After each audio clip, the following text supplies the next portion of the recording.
Selon des sources concordantes, des individus lourdement armés ont interrompu pendant plusieurs heures le trafic routier sur la route nationale, RN, numéro 3 Kayadori dans la soirée du lundi 21 février 2022.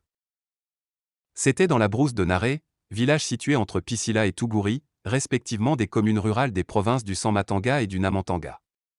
Le bilan, encore provisoire, de l'action de ces malfaiteurs sur la RN3 fait état de l'incendie d'un camion chargé de caisses de boissons alcoolisées et sucrées.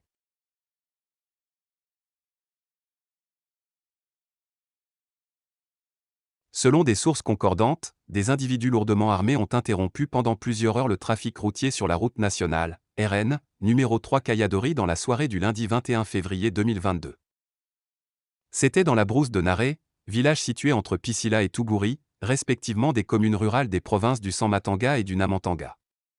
Le bilan, encore provisoire, de l'action de ces malfaiteurs sur la RN3 fait état de l'incendie d'un camion chargé de caisses de boissons alcoolisées et sucrées. Selon les informations, les terroristes se sont aussi renseignés sur les positions des volontaires pour la défense de la patrie, VDP, de certains villages de la zone. En rappel, les groupes armés terroristes avaient déjà, à maintes reprises, bloqué le trafic routier et effectué des contrôles d'identité sur la RN3, précisément sur les axes Pisila, Tougouri et Yalgodori. Des installations des réseaux de téléphonie mobile avaient également été saccagées par les forces du mal à Wanobian et à Tafogo, respectivement des bourgades de Pisila et de Tougouri.